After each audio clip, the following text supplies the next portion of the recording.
You're listening to a Roddenberry podcast. Mission Log, a Roddenberry Star Trek podcast, episode 563, Virtuoso.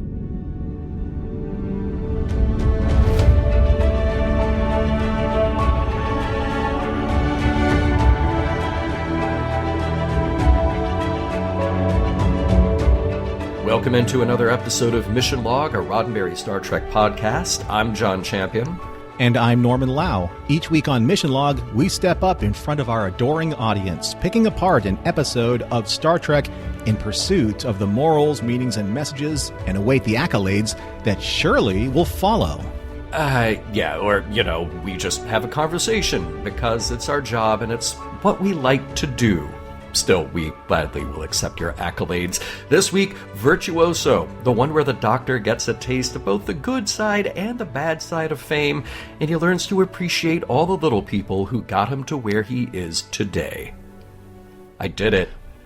You did do it. I applaud you. I am applauding from the peanut gallery. It's too bad that we didn't have peanut-shaped aliens in this episode. Yeah. The peanut gallery, himself. At least they fixed the visual with the peanut gallery, so they all get a nice view of the Doctor.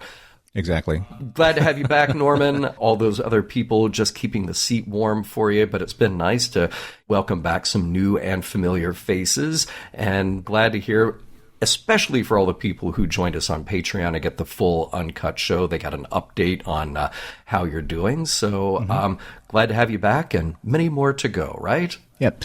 Glad to be back. And I cannot thank everyone enough for helping fill in all of the episodes that I haven't been able to work on. It's been a thrill for me to be able to listen to so many different voices. And I have to say, our audience, especially on Discord, has been really into like just all the different perspectives and the way that a lot of the guest hosts have come with their different approaches to the episodes. And I think it's fun for everyone to just get a different feel from the greater Star Trek host community out there of how they feel about episodes. So I think that's great.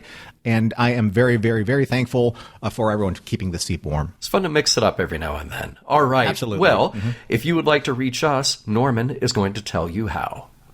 We'd love to hear from you, of course. Mission Log is a conversation about Star Trek. Find us on Facebook at Mission Log Pod and Threads at Roddenberry Podcasts. The conversation always continues in the Mission Log Discord with near daily live events and 24/7 chat about the topics you love. Get your invitation to our private server by joining patreon.com/missionlog. And while you're at it, one of the most important ways to help the podcasts you love is to leave a 5-star rating and a review at Apple or your favorite podcast platform. And always remember, your comments could be used on our show. And now here's John Champion with this week's trivia. Oh, all right, good, because I'm not prepared to sing this time. All right. Your scales? You did not practice your scales? Not today. Maybe next time. All right, Virtuoso, we have a story written by Raph Green and Kenneth Biller. They share just a written by credit, so story and teleplay. And even though Raph has been a part of the writing staff on Voyager for a little while now, this is the first time we've seen his name in the credits, and he is co-credited here with Ken.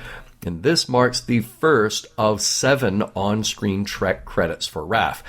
In the years since then, he has accumulated a few more writer-producer credits on televised music events and TV movies, and worked on multiple episodes of Legend of the Seeker, Genius, and The Cleaning Lady.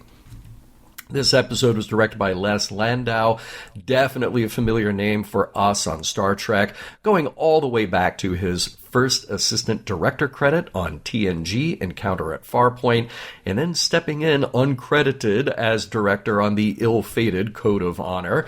From there, he worked mostly as first AD until early in the second season, and then racked up a lot of directorial credits. This is his final episode for Voyager, but we will see Les one more time for an episode of Enterprise. Just an effects note here. We do have some new ships and new CGI, but there is a nice reuse of a matte painting that I really like. The Komar City was actually seen as one of the doomed cities in Year of Hell. So nice to see that bit of art come back. Now, let's meet our guest stars. The Doctor has a lot of fans in this episode. Two in particular who try to get close to him in sickbay are Azin and Vinka. Marie Calder plays Azin. This episode marks her sole appearance in the Star Trek universe. Marie was born in British Guiana and started her on-screen work as an actor in the early 90s, including an appearance on Quantum Leap, followed by a number of guest roles and a recurring stint on Desperate Housewives. Nina Magnuson plays Vinek, and this episode is also her only appearance in Star Trek so far. On screen, she's got just a handful of credits, not much else to report there about her career past 2001 in entertainment, though it appears that she shifted her focus to corporate strategic consulting in more recent years. Ray Zifo plays Abarca, marking his sole appearance in Star Trek. Ray has an extensive acting career with numerous television credits, including guest roles in popular series such as The West Wing, ER, and The Practice. Honestly, he's one of those actors who shows up just about everywhere in just about all genres. He had a role in Ocean's 13, he was in The Island, and recently in an appearance on the series Glow. Kamala Lopez Dawson plays Tinku, and beyond acting, Kamala is a filmmaker and activist known for her work on gender equality and women's rights. She has directed and produced several documentaries and is the founder of the ERA Education Project, aiming to raise awareness about the Equal Rights Amendment. And yes, this also is her only Star Trek appearance. And finally, Paul Williams plays Koru, and beyond this appearance, Paul is a renowned singer, songwriter, actor, celebrated for his contributions to music and film. He penned classics like We've Only Just Begun and Rainy Days and Mondays for the Carpenters, as well as Rainbow Connection for the Muppet Movie. And as an actor, Paul has appeared in films such as Smokey and the Bandit and the just legendary cult classic Phantom of the Paradise, which I love. He was even Virgil in Battle for the Planet of the Apes back in 1973. And while he did not compose the theme to The Love Boat, he did write the lyrics. Just wanted to make sure we got that in. He even wrote the songs for Ishtar, and I love Ishtar, and I don't care who knows it. He continues to do a lot of voiceover work for animated projects as well. Paul has always been a very busy guy, but just like the rest of our cast this week, limited to this single episode of Star Trek so far.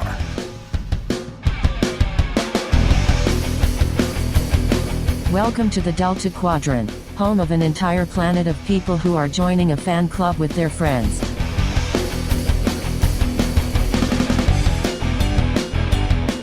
Prologue. After accidentally damaging a nearby ship during a routine sensor sweep, Voyager rescues several injured members of the Komar crew, a race of diminutive beings who compensate for their stature with patronizing and condescending behavior.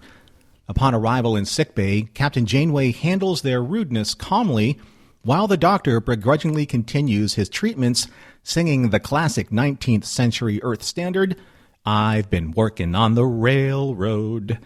The Komar, unfamiliar with singing, are instantly captivated and request to hear more, seemingly all the livelong day. Act 1.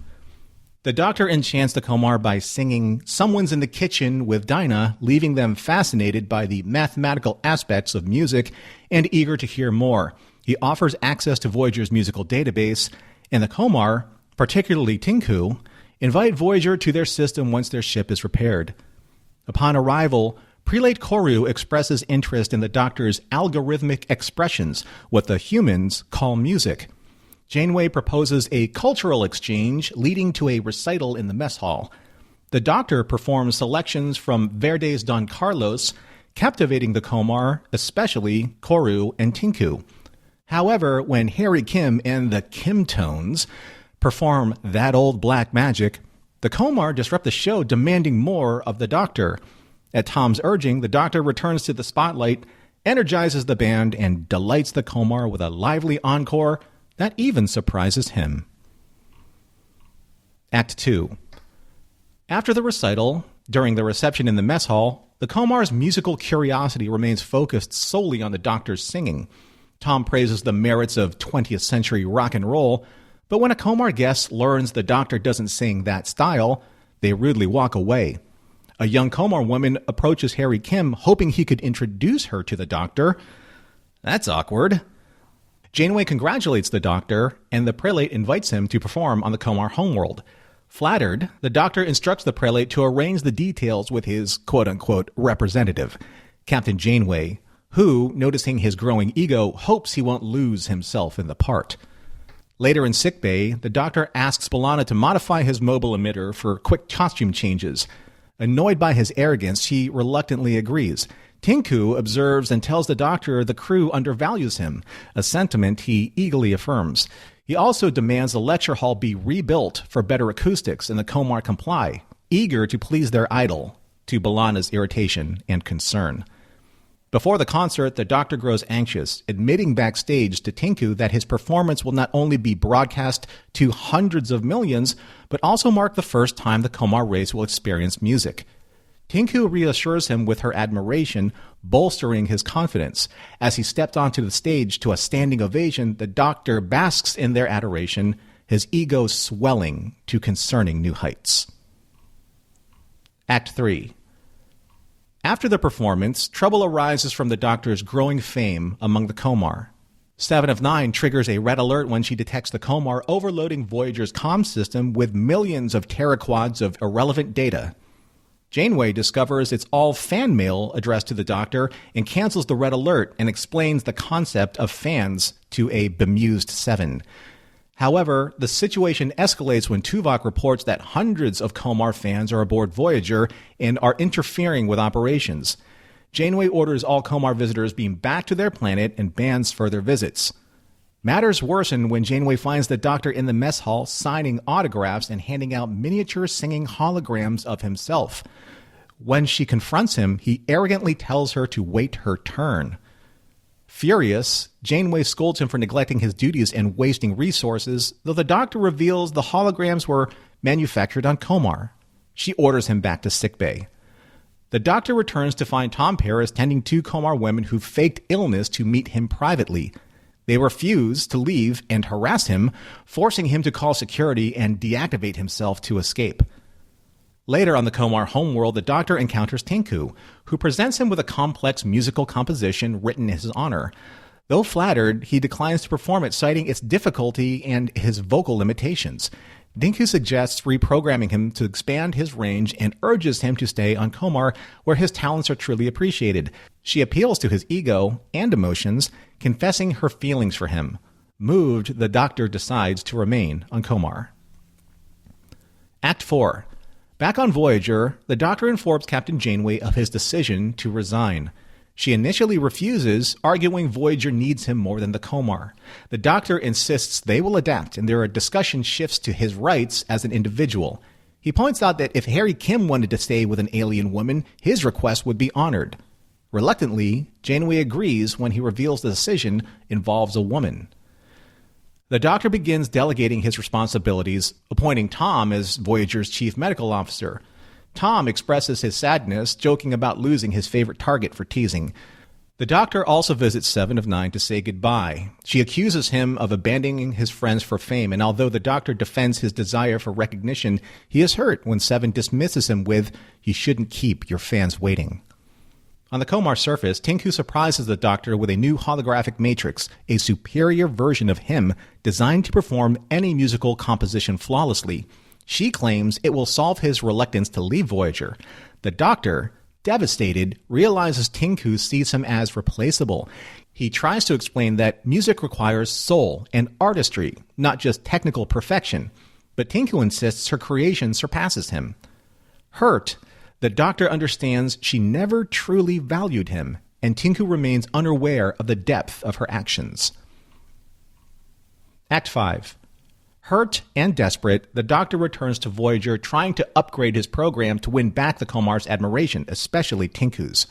Frustrated by his inability to perform her composition, he asks B'Elanna to delete his medical database to make room for new musical subroutines. When she questions him, he explains the situation. B'Elanna, taking pity on him, reminds him that while she could reprogram him into anything, even a whistling teapot, without his accumulated experiences, he would no longer be what made him unique. Her words resonate, and the Doctor reconsiders his choices. At his final performance, the Doctor admits he cannot sing Tinku's composition and announces his farewell. Instead, he sings Redondi al Nido, a ballad about lost love. The Voyager crew is moved, especially Captain Janeway, but the Komar only offer polite applause. Ironically, when Tinku's upgraded hologram performs her composition, it is technically complex, but soulless, much to the crew's chagrin, though the Komar love it. This highlights their failure to understand the emotional essence of music and provides the Doctor with a validating lesson on what he was about to sacrifice. As Voyager departs, the Doctor, embarrassed and humbled, apologizes to Janeway. She allows him to return to his duties, but chastises him for his callous behavior. He asks to delete his musical subroutines, but she refuses, insisting he resume his regular duties. Later, Seven surprises the Doctor in his office and offers to read him one last piece of fan mail. After reading a flattering letter signed, "Your loyal fan, 7 of 9, tertiary adjunct of Unimatrix 01, she leaves. The Doctor, touched, returns to his duties, singing, "I've been working on the railroad." The end. Norman, I am so glad that you sang for us, not once, but twice. Right. Really appreciate that. You didn't go into the aria, you know. No. Yeah, you definitely weren't required to do that, but thanks for a little musical interlude. I definitely need Tinku's programming to upgrade, my Matrix in order to reach those notes. That's for sure. We all need that sometimes. We need it, Something that I liked right away is that I feel like it's been a while since we've had just some prickly, annoying aliens. So it's a fun little bit of business where the Doctor is fed up with them. And, I love that moment that he has with Tinku where she's speaking to him like he's an idiot, greatly exaggerating her hands. And it's just, it's funny. It's relatable. It's great. And then Janeway comes in and shows way more grace here than I think I could muster. Yeah, definitely. Well, you already have the issue with the Doctor's ego, and then you have these aliens that are also very egotistical. I think you found a little bit more humor in it than I did. Mm-hmm. So I'm going to quote Abarca. He said, "The problem is your technology. Interference with your antiquated scanning devices shut down our propulsion system." So this is where it kind of set me off early, because I had to ask these questions. Maybe, I don't know, I had a bad morning. I'm not sure. Okay, fair. Okay, yeah. So if the Kamari are so technologically superior, then one, how did Voyager's quote-unquote antiquated scanners affect their ship in the first place? Okay. And two, why would they then need help from who the Kamari believe is an inferior species? Oh. So the contradiction's already there. Yeah. Well, see, I also thought, okay, maybe I felt like Janeway was playing this little game where the Komari were always asserting how superior they are. And yeah, they've got some great technology, but I honestly feel like they're not that far ahead of our own Starfleet technology.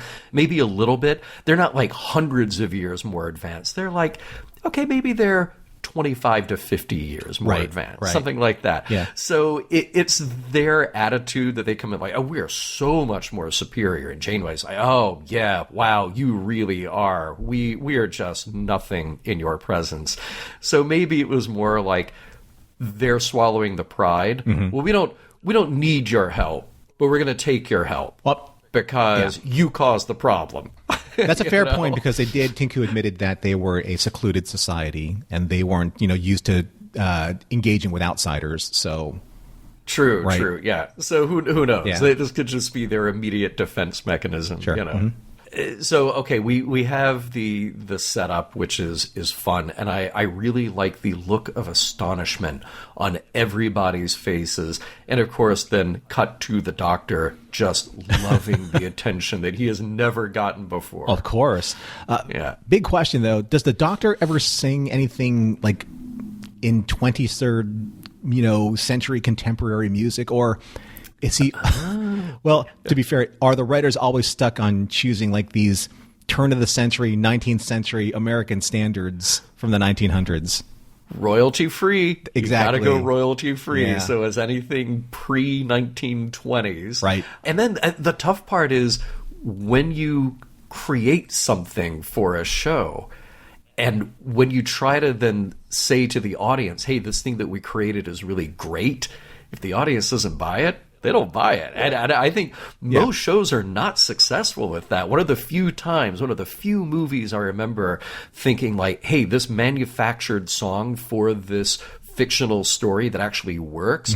Remember the Tom Hanks movie, That Thing You Do? Oh, yeah. Mm-hmm. Okay. Yep. Great song. Right. And you totally bought it like, yes, that is the kind of song that would have been a hit at that time. Sure. Right. But most of the time when you watch a movie or a TV show and in that fictional universe they're telling you like, no, this is the thing that is hip now, you just go, no, it's terrible. Fair enough. Sure. It is an interesting idea, though, to have this culture that is so developed but doesn't have music. And I wonder, do they have any other arts of any sort? Painting, sculpture, theater, they have a space. But how far removed are they from any artistic expression? Well, it'd be really interesting if like their culture is still mathematically based in terms of like their artistic expression, because then you would say like if you showed them impressionist art, they wouldn't get it. But if you showed them cubism or pointillism, it would probably be incredibly fascinating to them based on the way that, cubists like Picasso broke down their vision into these geometric forms. So I don't know. That would have been interesting to see. Well, and they make a pretty good case for that in the show by constantly pointing out the common ground that math and music have. So that was cool that was the thing that they tapped into. Right. So it actually justifies how the story works, I like the Komar homeworld. It's very busy, and it's kind of cool because we don't see a lot of worlds like that on Star Trek unless it's Borg, and they're just like throwing everything at the screen. So this is kind of nice to see it very active. And then, by the way, I apologize. I'm just going to keep calling him Paul Williams because I can only ever see As Paul you Williams. should, sir. As I should. It's but he says, our civilization is no doubt intimidating, which is a great line. And again, Janeway, total diplomacy mode here when she says, I understand we're not as advanced as you, but we're fast learners. Right. Yeah. So great. Very diplomatic, for sure. Yes. Yeah. And they've only just been introduced to music, but they're already music snobs. It's just like, recordings, not good enough. Oh, man, and poor Harry, because I'm digging the Kim tones, but of course the Komar or not, so we got to put an end to that right away. Yeah, I have a couple things to say about that. First of all, in that entire recital, you have to look over Janeway's shoulder. There's a Komar in the background, this blonde guy, and he is just completely slack-jawed the entire time when the Doctor is singing. And I don't know if it was a choice on the actor or if the actor was actually doing that just kind of organically, but it's super funny to watch. Oh, yeah. I do love the math humor. It's subtle, but it's there. The Doctor says, you may also notice I suppose I'm going off on a tangent, aren't I? Yes, right? I'm like, yes. that's brilliant. That was right? great. But absolutely great. Even just as good, Tom's talking to this the very blonde, attractive Komar sitting next to him, and he just kind of eye rolls that entire thing, right? He's like, oh my God, he's like, the Doctor is just so awful at all of this. But they love the Doctor, and it's very, very awkward and fun and the Kim tones, though. I have to remark on that. So is that the best the writing team can come up with? Absolutely not. Okay.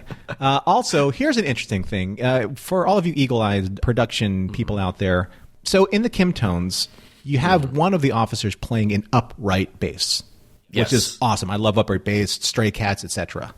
Yep. So why not just replicate an actual 3-piece jazz drum set, right, with an actual metal switch cymbal and a snare bass and a bass drum and a snare, right?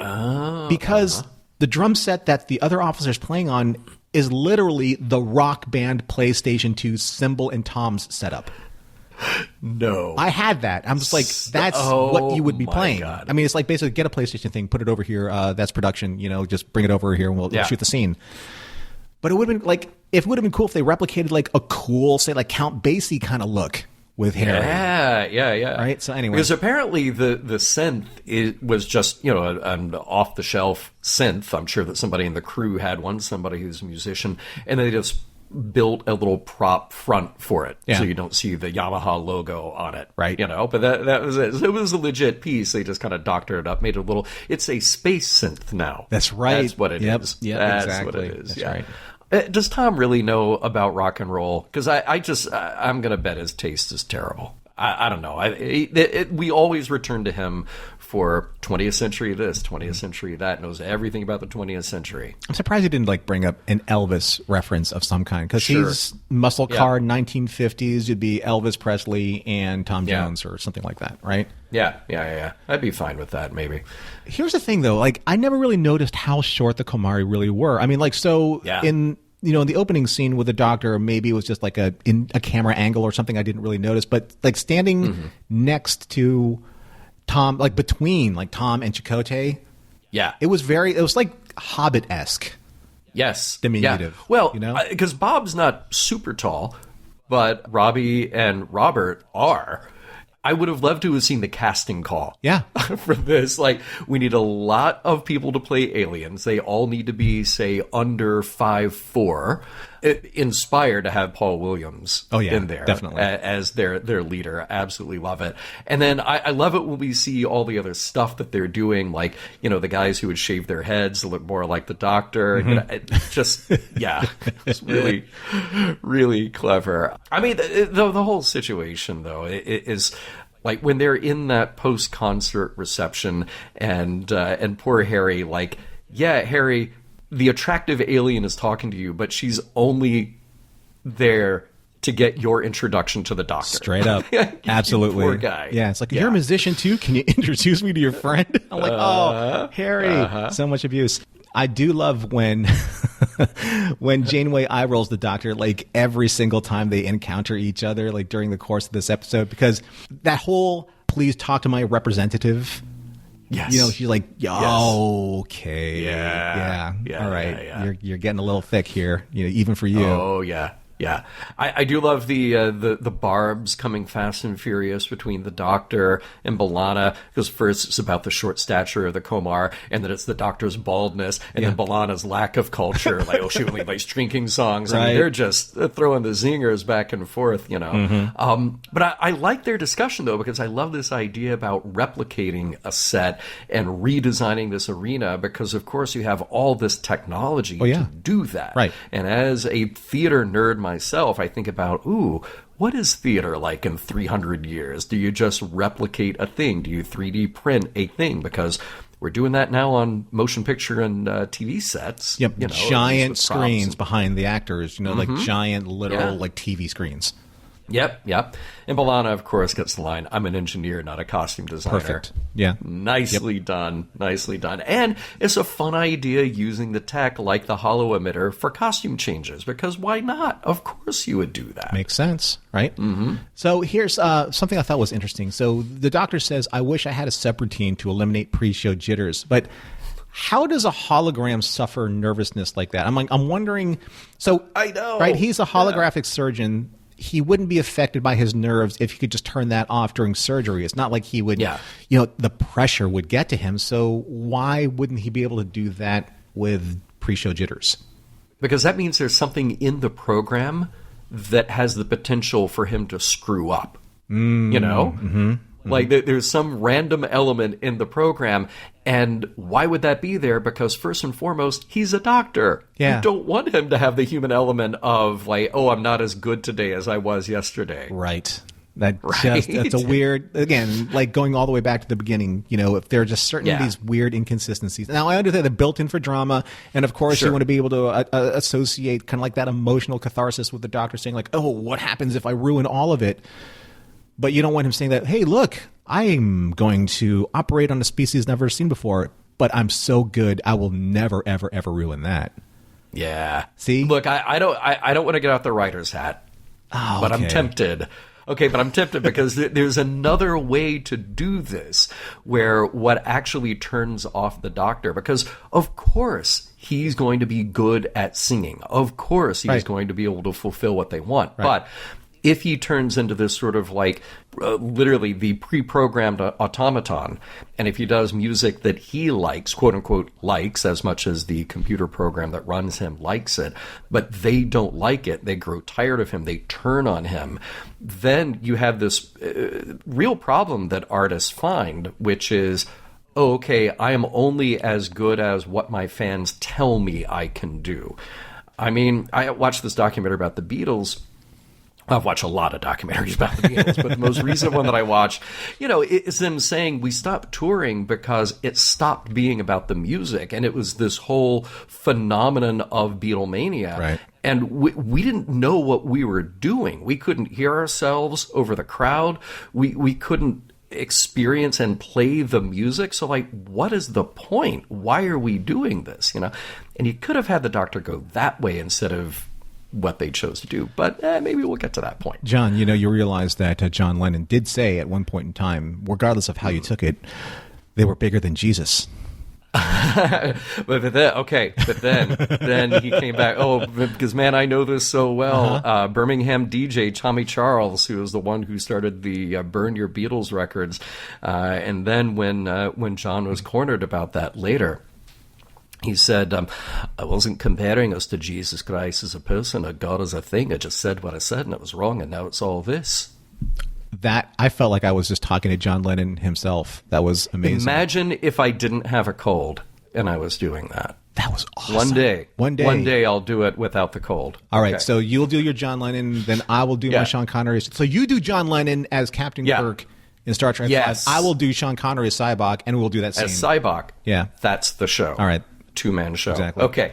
Speaking of that and the deluge of fan mail we will get for that, I love the deluge of fan mail that not only do they get on Voyager, but Seven has no idea what it is at first. It's like this incoming attack. Like, no, it's just annoying fan mail. It's like a modern-day DDoS attack, right, on their servers. I thought it was hilarious, Yeah. And, okay, I love the whole meta commentary of this where Janeway has to explain people who admire performers are called fans. Seven, that comes from fanatics. Yes. Great stuff, speaking to you, audience who's watching this show. And I loved the moment of the Doctor harmonizing with a miniature singing hologram. It's so cool and sounded great. So that whole thing, when the Doctor's like signing autographs, now, is it me or is there like a very specific Galaxy Quest energy happening here?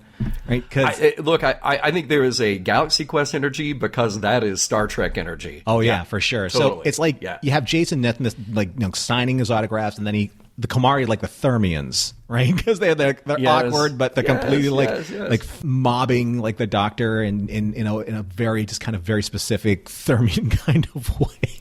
Yes. Right? 100%. Here's something that I wish our audience could see actually on our script, because I did write this in all caps. John, why have we not procured the Doctor's smoking jacket? Look at those quilted lapels. So good. Right? So good. That is, pun not intended, peak lapel. It was great. Well done, sir. Yeah. Golf yeah. clap. Thank you. Thank you. Clap. Yep. Well done. I love that whole outfit.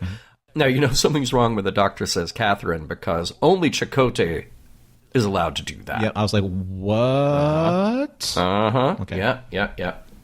Now, I love, second Beatles reference here, I love that the young ladies, the Komar, are having this kind of Beatlemania moment. And, of course, they're lying about their condition just so they can get into sickbay, just so they can have a little FaceTime with the real deal. It was a clever, believable scene. I thought that was, even cringy for me, though, for 2000. Of course, but it's 100%. It does work. A real thing. Authentically, yes. Cringe, but real. Yeah. Yes. Yeah. And then finally, we get to the heart of the matter of what this episode is doing with the Doctor and with his relationship with Janeway and how he's being pulled. And I think we're definitely going to get into that in the next section. But it does raise this question, is Janeway the captain? Or is she the Doctor's friend? Because she says, as your captain, I should deny your request. But as your friend, it's like, here you go live your life. Is this one of those strange occurrences that we actually haven't really seen enough of in Voyager, where you have to make the captain, or I say Janeway, has to make the distinction between, I can ride the line so close between friend and captain, but I can't Venn diagram and have that sliver of being able to be both. And I think that that's where, say, it's tragic with Picard. It's almost kind of like understood with Kirk. With Sisko, I think that it wasn't really. She was only friends really with Dax in that closeness, like that type of specialness. I mean, of course, Cassidy was a different relationship, and then Jake obviously was a different relationship. But with Janeway going back to kind of like the TNG/TOS kind of spirit, right? Is she always just right on the line and calls herself and her crew people on it, saying, "I'm the captain first. No matter how close I get to you, no matter how maternal I get to you." Right? Is that what we're talking about here? Maybe, because at that point she should just be the captain. Right. And now, presuming that the doctor does go, I am 100% not trusting Tom to take over medical. This seems like a bad idea. Yeah, I mean, Tom's good for like a hypospray or whatever, or maybe like setting a broken bone or replicating something, but like he's not the guy who has like 5 million like surgical subroutines in his database, right? That he can call at will for any species that he's encountered so far. That's kind of an asset, right? Yeah. Again, where's the rest of the crew here? Right.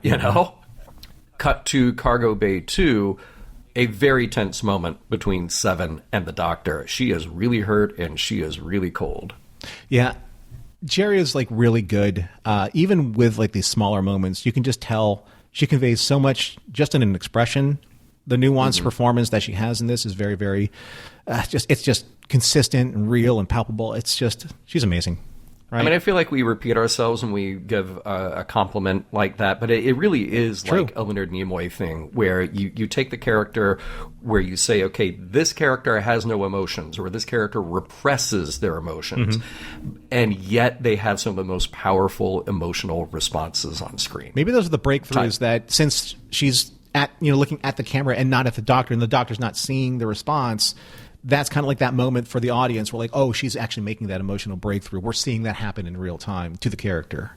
I had to wonder, we have a couple of moments here where you have the Bob Picardo, the advanced version of the holographic matrix, and then you also have the doctor, the EMH, actually sitting in sickbay practicing. Did Bob actually sing that really high note? Because there are some sustained high notes that are very impressive. It's tough to tell. He was doing a really good job. It is. It is, yeah. And what an interesting kind of existential moment here, where he is talking to Tinku, and he says, he expresses, my artistry, my soul, as he's looking at this copy, and she goes, I've duplicated that too. Right. That is a whole other show, actually, to go down that path, because, okay, he is a computer program. He is duplicatable. So what part of it is different that he thinks of as artistry, as soul, as an ineffable thing? And how did he come to that conclusion? And if it is still part of his program, how could that not be duplicated? That is a whole other conversation. Cannot wait to get into that in the Discord, because we're probably not going to hit it too heavily here. My thought on that was emotionless assimilation of the Doctor's technological musical prowess. The Vulcans and the Borg got nothing on Tinku. She's good. Right? She is good. Yeah. Now, apparently they do have a data storage problem on Voyager. If you have to delete part of the medical library in order to have more music capability, come on. Just replicate more hard drives. Right. Okay? But B'Elanna has the words of wisdom, which she says, if I do that, you won't be you anymore. Even if he thinks that knowledge is irrelevant, not related. Great to hear her say that about changing the Doctor's program to try to make him fit what he thinks he should be. So if you eliminate certain hard drive space just to do what he wanted to do, then what happens the next time he wants to do something that he needs to do? See? Right? And isn't there another copy of the Doctor that they have? Yes. So you have to. If he left, then you just reactivate the Doctor. Fire up a new from one. the backup that they have. So I don't know. Does that then give the Doctor an existential crisis? Which one is me? The me who's on Voyager doing my job, or the me who is on this planet singing? Ooh, okay. Yeah, that's tough. All right. The show very nicely, they got a couple of minutes to spare, so they just let the Doctor sing his whole aria, which is great. By the way, in that scene, we do know that the voice was provided by Agostino Castagnola, but everything else, apparently, provided by Bob. Followed by the complete weirdness of that new holomatrix. I'm glad we got to hear that, because it was wonderfully odd and discordant. And sorry, Doctor, you can't just keep requesting to delete things about yourself that you don't like. Didn't you already learn this? Didn't we already do the exact same scene when he failed his psychoanalysis subroutine? Am I the only one who remembers that? No, it's a nice bookend. It's like a learning, a moment that you would think, he would have learned for something like this, especially after he lost his daughter, or kind of like the digital family that he had. But again, right? Yeah. Well, at least we don't get to totally leave on that note. We get to leave on that really lovely moment of a fan letter from 7 of 9, and who doesn't want that?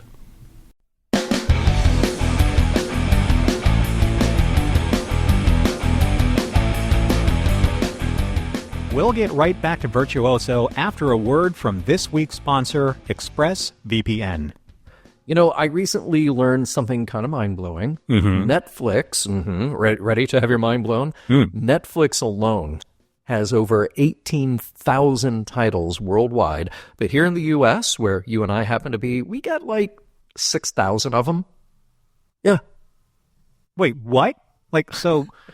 So we're just like wandering around the streaming galaxy and completely missing out on thousands of shows and movies? Yes, literally 1,000. Unless, and hang on, brace yourself, unless you use ExpressVPN. Oh, I know this dance. I see where this is going.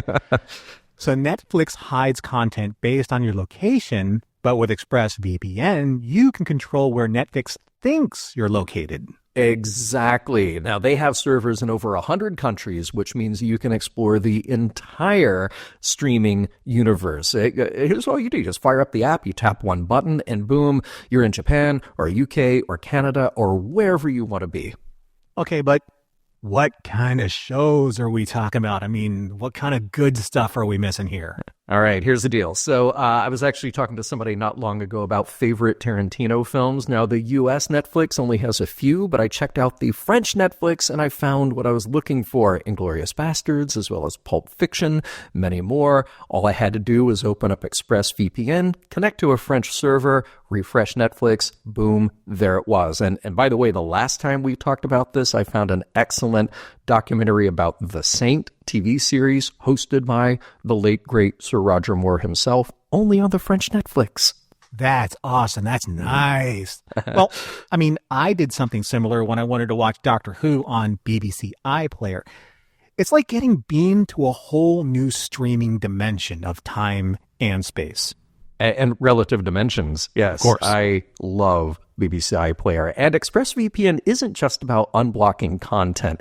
It also keeps you private and secure by routing your traffic through an encrypted tunnel. Plus, it works on all of your devices: phones, laptops, tablets, even smart TVs. So here's how easy it is to use this. It's ridiculously easy to use. One button and you're good to go. None of that reroute the deflector dish nonsense. Yeah, none of that. None of that cross-circuit A to cross-circuit B.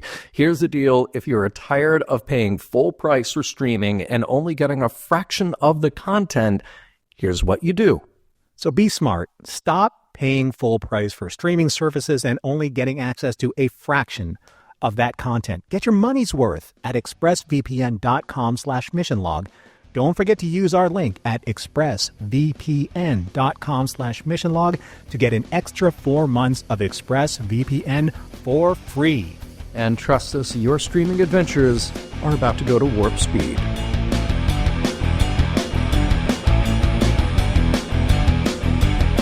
Next Generation brought us the Dancing Doctor. Voyager now brings us the Singing Doctor. How did the Racquetball Doctor fit in with this talent show act?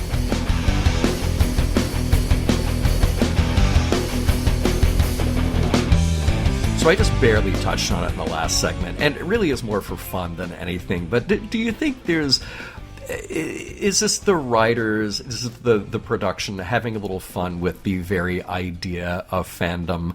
Because you said it. Galaxy Quest is, it was based on the idea of Star Trek fans and the relationship that Star Trek fans have with the actors, and then of course the actors just solely being recognized for their roles. And why wouldn't an alien species look at them and go like, they're revered, they must be the best at doing this. Sure.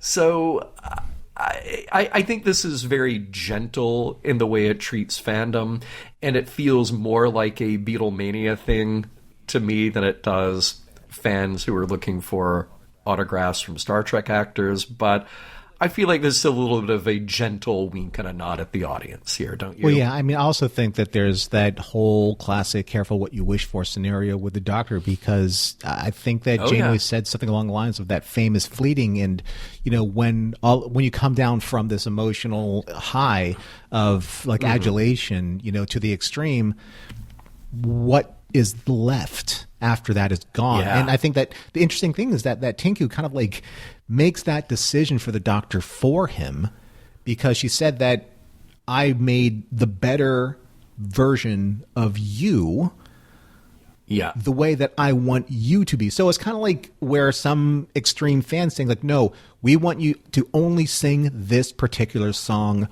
all the time, 24/7, 365. Yeah.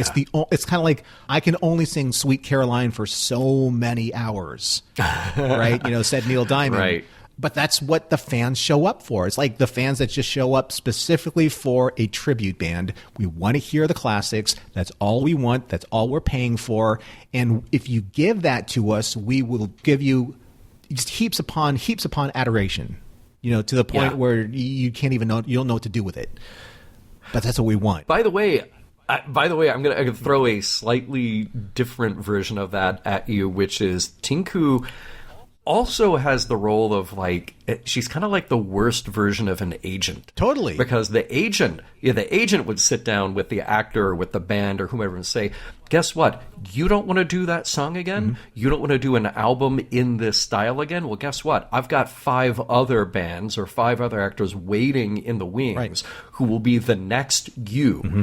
And not only will be the next you, they'll be better because they'll do what I asked them to do. And they will do, whatever the song is that the audience wants to hear 50, 100, 1,000 times. Right. So, and she doesn't put it quite in those terms, but it felt like that kind of interaction to me for sure. I mean, if you turn the conversation in a more kind of like obscure, obtuse way, it's a veiled threat in a way. It's like, we want you to do this, and it's like we saw the pattern happening during the course of the recital. Like, it's not that Harry and the Kim tones were bad. It's just that we don't want that music. We want the Doctor's music, and we don't want him like say the Doctor playing a violin or the Doctor like playing the harpsichord or the Doctor doing anything other than singing the standards or the arias that they want from him. That's it. It's sort of like, how many times have you been to a concert for one of your favorite classic bands, right? And then they get to a point in the middle of the show where they're like, well, we're going to do something off of our new album. Yep. And you and the rest of the audience, you're kind of like, well, it's time to go get a beer. Exactly. And then you come back, and then they always follow that with a hit that everybody loves. Because like, okay, we got to get you back now. There's no secret that the reason why, say, Neil Schon from Journey found Arnel Pineda and made him do all of Steve Perry's songs, because he can hit Steve Perry's notes. He has the same kind of rasp. They didn't entertain Arnel's ability to write his own song. Now, this is like going all the way back to the classic story, like in Rockstar. You get someone who can mimic the performances, and all of a sudden, I want to be part of the creative process of the band. No.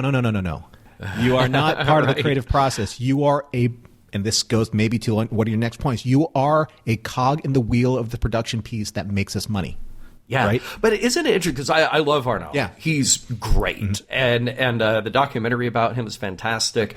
Folks listening, if you're a Journey fan or not, just seeing this guy's story coming from nothing and really troubled childhood and difficult young life, and then just having this incredible opportunity handed to him.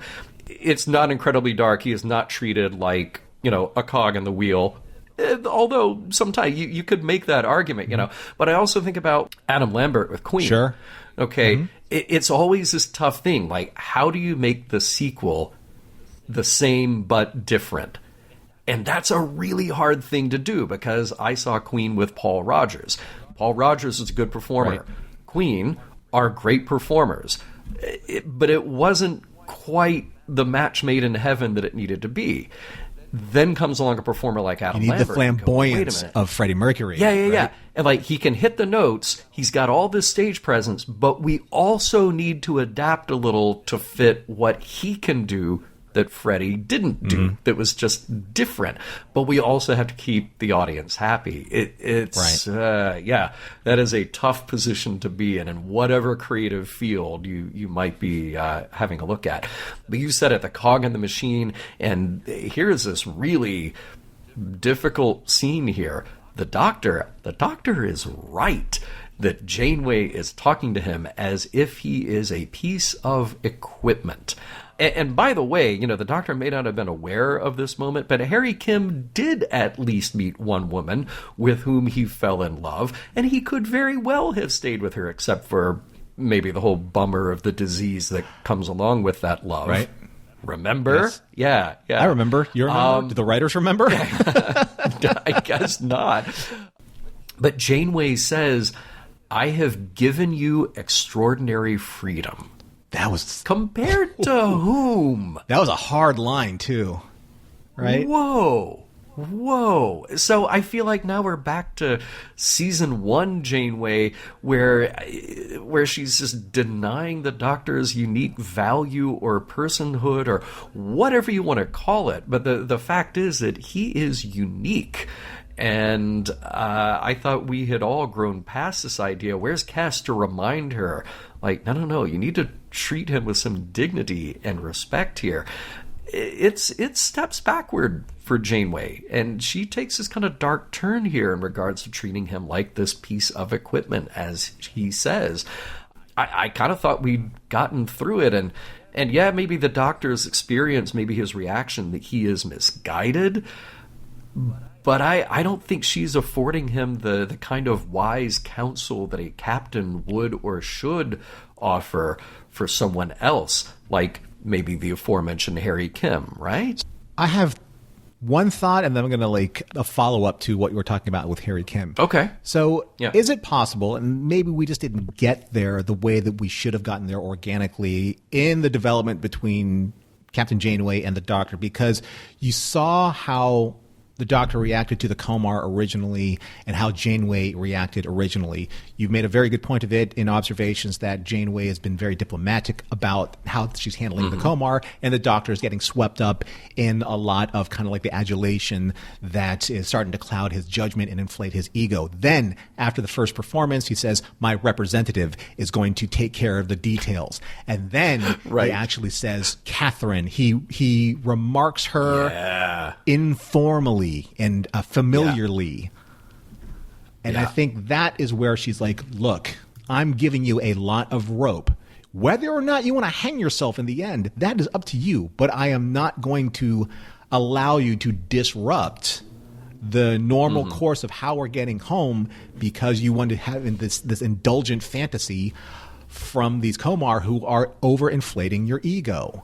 Right? I need to keep this in check, because here's the thing, tool or not, he is the chief medical officer of this ship. Without him, they have a lower probability of being able to survive an encounter with some other like organism that needs his expertise. It's not like you can download all that information into Tom's brain. It's too full. Certainly right. not. It's too full of rock and roll and cars. Right. And you know, falling in love with stray shuttlecraft. You know, all of that. You know, but going to Harry's point though, or the point that we're making about him, here's something that kind of like rubbed me in a very specific way, because I always pay attention to Harry. Was that scene between Janeway and the Doctor an unintentional scene of low-key shade thrown at Harry? Oh, do go on. Okay.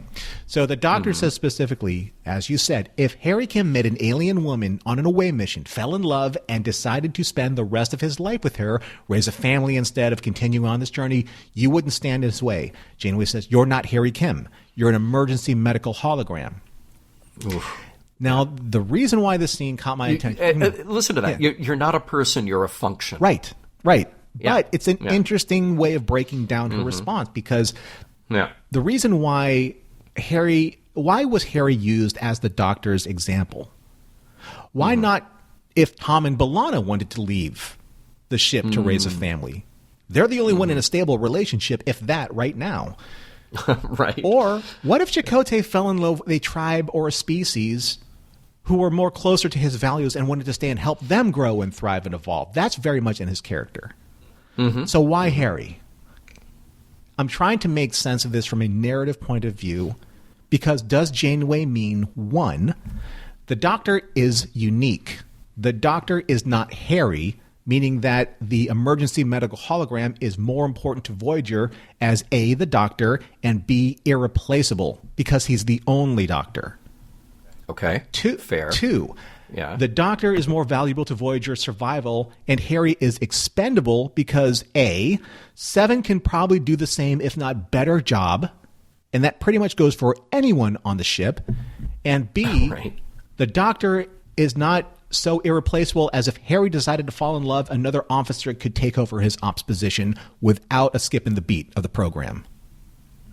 Right? Okay. Yeah, also fair. And then the last point, Harry's humanity is real and the Doctor's is not.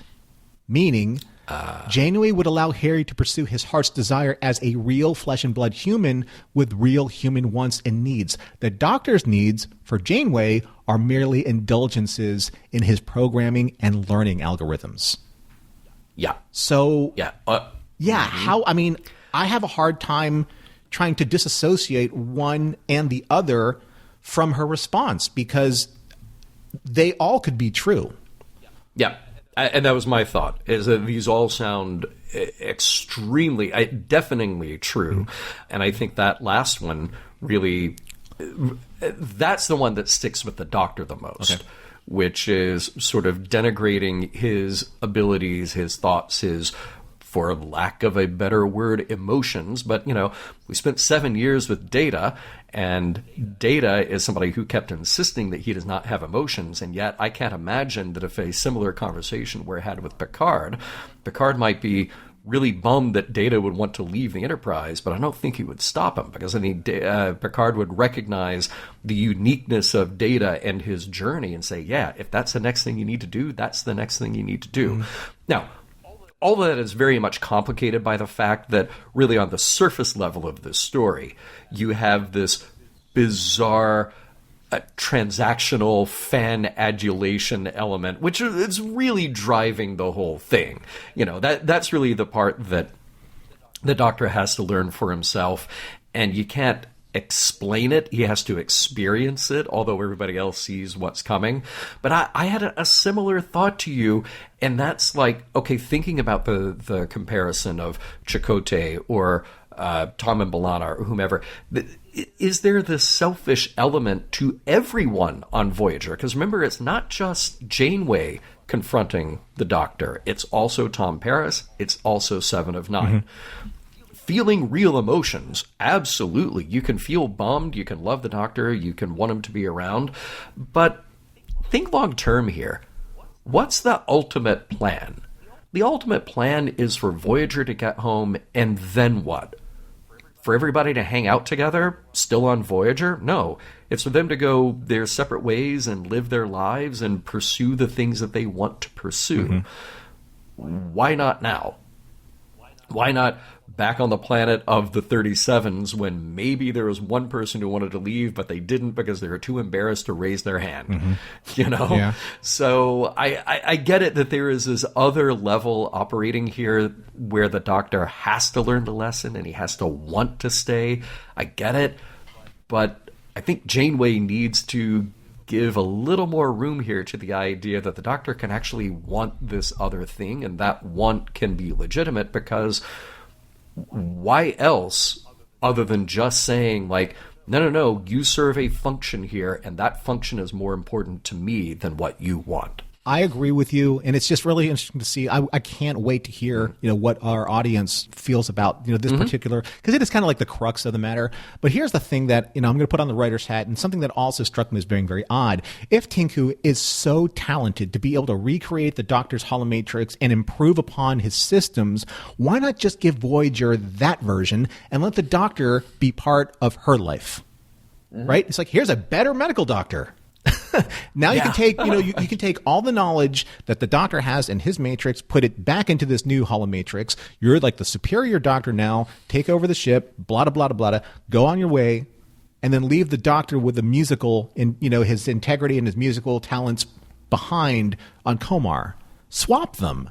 And then all of a sudden the Doctors be like, oh, wait a second, but I'm going to lose this. I'm going to lose this. Like, I'm not feeling the loss that the Doctor should be feeling by leaving the ship.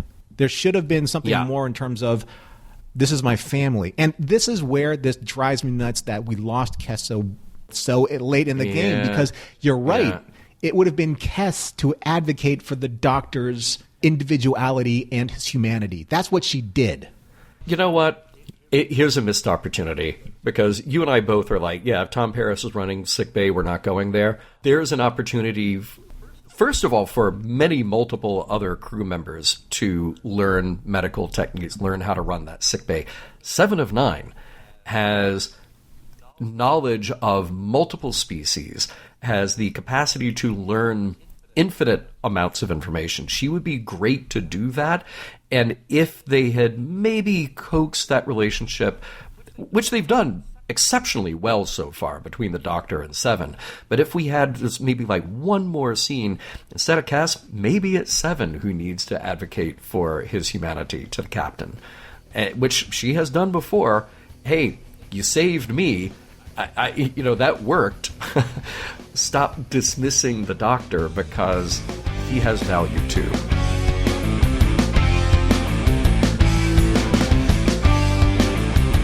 Good thing they didn't stay at this planet long enough for the Doctor to start telling people to get a life. That never goes over well.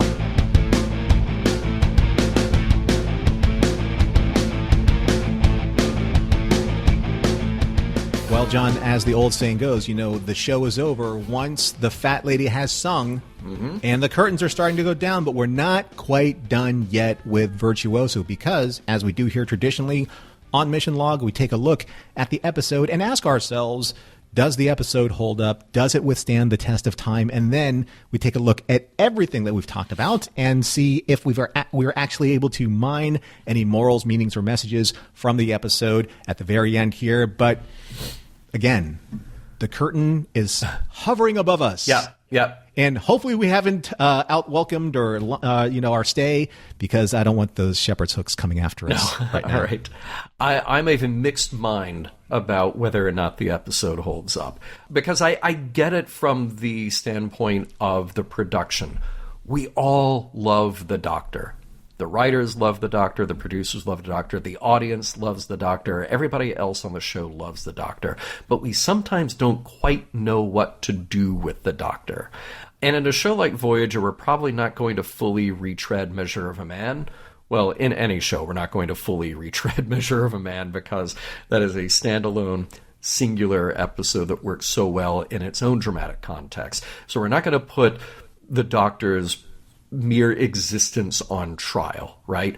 But we will kind of sideways revisit some of these ideas of what makes him tick, and how much autonomy does he have, and what is that relationship then within a structure like a starship crew, where he's got a captain and he's got a job and he's got things that he has to do, but he's also trying to be himself and learn who that is. So at least in this episode, we're mostly treating what's going on with curiosity and less with suspicion when it comes to everybody else around the Doctor. However, debating the Doctor's autonomy, especially with Janeway, it just seems like something that we've done before, and we should be past by now in order to actually explore other ideas about him. So it's an odd choice to shoehorn that into this story, where the rest of the story is really about fan worship and fame and all these other very interesting, very weird experiences for him to have. So it's fun and it's interesting, but is it a great episode? Is it an episode that stands the test of time? I don't necessarily think so. I sort of stopped myself from saying that because I love the performances here. I love when the Doctor gets to expand a bit. I love when we get to give him new experiences. But I'm not feeling very strongly, as somebody asked me, what is the best of Voyager? Well, there's better Doctor episodes. There are better episodes, certainly, if we wanted to go down a comedic route with him, or if we wanted to go down this serious route about who he is and how he relates to the other characters. So I can't, I think I'm just leaning, like, if this is a 50-50 choice here, I think I'm like 49% saying that it holds up. 51% of me says it doesn't. How about you? First of all, I'm kind of like right on board with you there. I'm pretty ambivalent about this episode because after watching it several times, as we do for Mission Log, I come up, with the same question. Maybe you know something about this. Maybe the audience knows something about this. I don't know.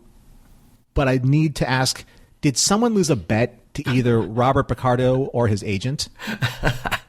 Virtuoso is really charming and really memorable for many of the reasons why you said. It's a tour de force performance for Robert Picardo, and who doesn't love that, right? But it feels like someone lost a bet, and the winner says, I get to write whatever I want about the Doctor, no matter how indulgent.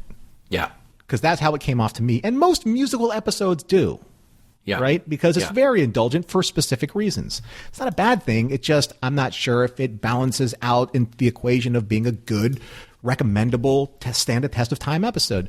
But if you indulge me, please, something that really, really bothered me in this episode are the song choices that the Doctor chose earlier on. I've been working on the Railroad. Yeah. Especially. Because if you look at the history of the song, it is a very literally skin tone deaf song for Star Trek because of the history of that particular standard. So again, I'm going to go through a little bit of a history lesson, if you will. Maybe it's the genealogist in me that kind of like delves deeper into this. But early in Act 1, the Doctor says about the song that he's singing to the Kamari, the little ditty I just sang is an early American folk song. But it's a little more than that, right? Yeah, yeah. So according to Wikipedia, I've Been Working on the Railroad is an American folk song first published as the Levy song in Carmina Princetonia, a book of Princeton University songs published in 1894. Remember that, Princeton songs. Yeah, yeah. As in Princeton University. The earliest known recording is by the Shannon Quartet, released by Victor Records in 1923. Then I looked deeper into the history of this song, and, well, yeah, there were minstrel shows at Princeton. Minstrel shows. Yeah. Now I dug deeper and like, what is a minstrel show? So from the article, The Minstrel Tradition at Princeton University by April C. Armstrong on the website slavery.princeton.edu, I cited two specific excerpts from the article. So just to give the audience, you, the audience, and you too, John, a sense of why I found this song choice so problematic in Star Trek, as referenced in Star Trek. Excerpt 1. Following the Civil War, the late 19th century Princetonians began performing blackface minstrel shows, a common form of entertainment among white Americans expressing nostalgia for slavery and white supremacy. All three songs, the Levy song, I've Been Working on the Railroad, and The Eyes of Texas have origins in these minstrel shows. Excerpt 2. Although few records remain to give details of what Princeton's early minstrel shows may have been like, the genre itself has enough common themes to allow us to speculate.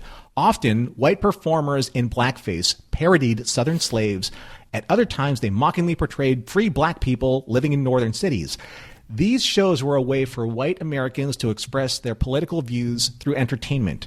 As scholar Rachel Sussman has written, minstrel shows were a way for whites to, quote-unquote, ignore the pressing issues of race, believing that the reality of slavery was as it was portrayed on the minstrel stage, end quote. Now, here are the strangely ironic portions of the lyrics which I found on Wikipedia that the Doctor sang after the cold open and after the credits. He started singing, "There's someone in the kitchen with Dinah." Yeah. Okay? So it's a noticeably different melody, but it's an actually older song that has been absorbed by "I've Been Working on the Railroad." Now, Dinah was a generic name for a slave woman, and by extension, any woman of African American descent. Oh. The takeaway here is that the Doctor, a hologram programmed by the all-inclusive United Federation of Planets, is singing a portion of these lyrics that are in part referencing a slave woman in slave times. As I said before in my earlier observations, writing like this just makes me scratch my head. There's a certain skim tone deafness, sometimes in Star Trek, which is woefully ironic. It's like the Camp Town ladies scene in Mel Brooks' Blazing Saddles. Now, all of this being said, I found the Triple M's to be incredibly strong in this episode, as well as Robert Picardo's and Jerry's performances. And I have no issue really recommending the episode, stating it holds up because the messages are strong. But what I really felt this episode needed to really get kind of like our vote is a tightening of the script, one, and maybe rethinking who the actor was that played Tinku as two. Because for me, Kamala Lopez Dawson just didn't have the same level of skill that was needed to elevate those scenes with her and Robert Picardo to sell the relationship that they did or didn't have. Yeah, I agree with you there. Yeah. Yeah, so that's where I am with the episode, but I'm hypercritical of those song choices because one, makes the Doctor kind of old-fashioned and like a fuddy-duddy, as I said before, and two, it is ridiculously racist in the history of the American standards. Yeah. So that's just, again, I don't know. There are many song choices that you can choose from public domain. That one in particular set off a couple alarms for me. Fair, and thank you for sharing that because I did not know until you had looked up that bit of information. Yeah, worth revising the record on that. But you said that you found some morals, meanings, messages here, and I think those are definitely worth exploring. There's a lot going on here, so even if we feel like there are weaknesses in the episode and the production, a lot of interesting ideas to chew on. And if I were to be kind of short about it, I would say, well, I think this whole fan interaction story is very interesting. That the Doctor learns a certain lesson here about the danger of maybe conflating in your head what is attention from fans versus personal appreciation and love. If these are new experiences and new emotions for him, then he's got to quickly learn how to differentiate between the two. And it's a tale as old as time that people who have sudden fame and they get this sort of attention, they have trouble differentiating. And it can really mess with their personal lives when they don't understand that, okay, I need to make a separation between what is public and what is private, between what is an acceptable interaction that is, maybe a little bit transactional because you have a layer of separation with people who maybe adore the work that you do versus the people who actually know you and appreciate you for the person that you are. And that doesn't just happen with people who are in the public eye, people who are famous, whatever. It can happen at many different levels. You hear the word a lot that there are parasocial relationships these days because people have an online persona and they get friends and friends, using finger quotes there, friends and followers that way, but there's no real understanding of who the person is on the other end. And that's, a more recent phenomenon than when this episode was made. The other thing here that's kind of fun, because we are dealing with opera here, we are dealing with these big themes. Maybe the Doctor has a little bit of a Faustian bargain going on. Yeah, did I call that one right? So the Doctor gets everything that he wanted: fame, appreciation, fans, even a love interest. But it's not real, in that it isn't earned. See also Bedazzled, see also any number of other stories like this.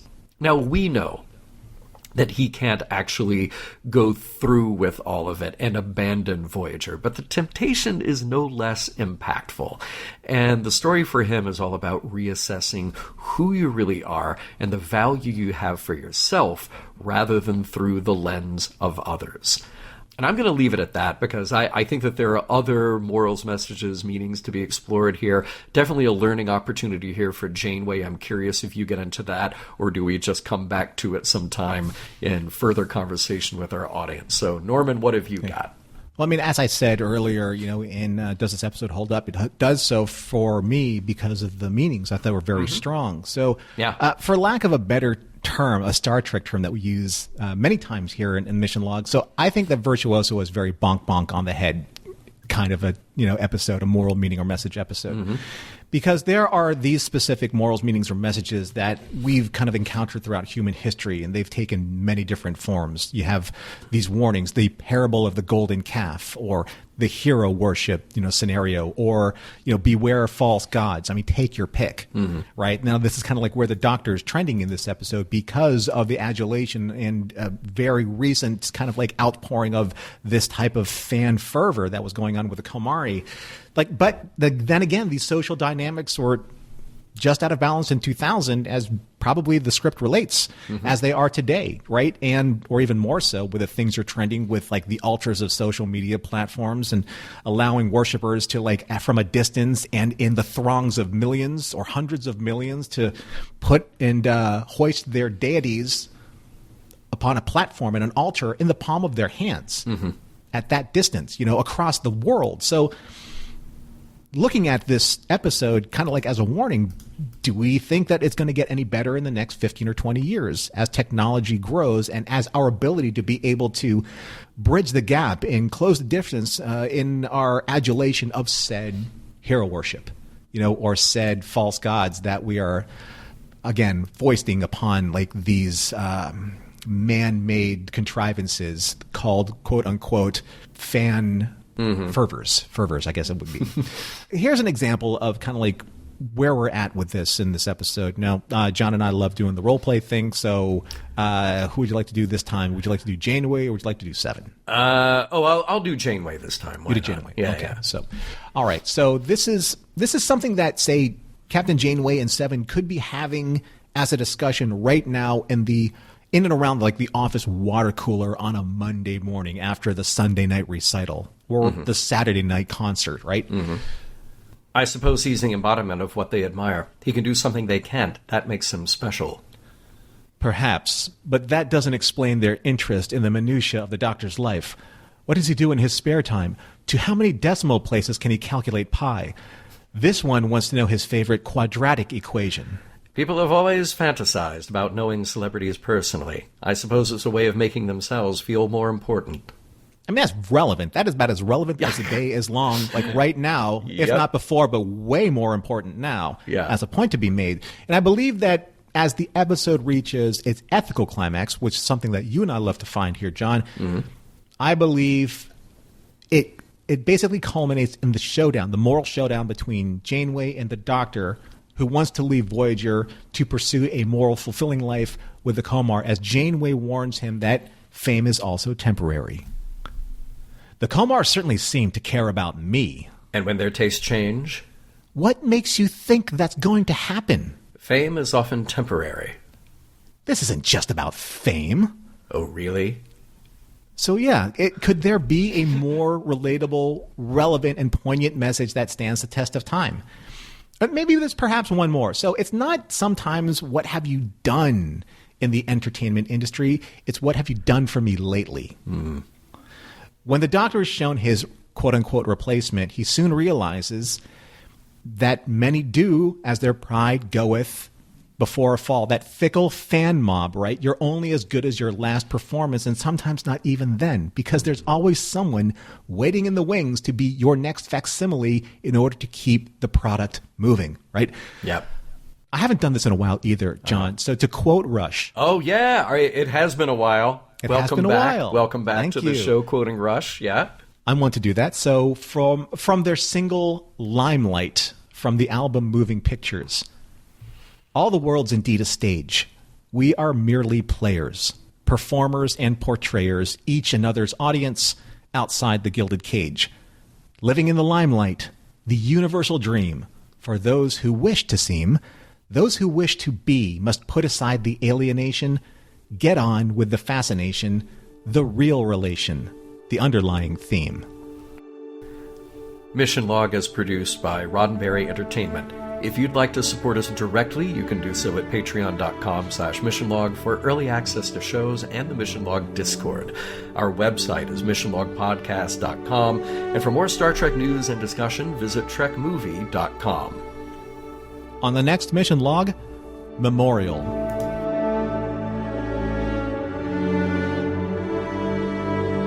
Some of the music for Mission Log provided by Warp 11, online at warp11.com.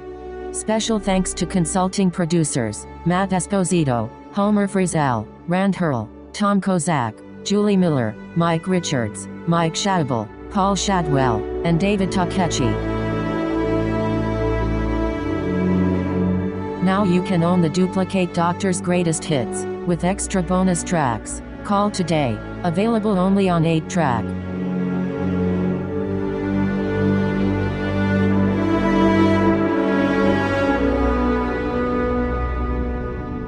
End transmission.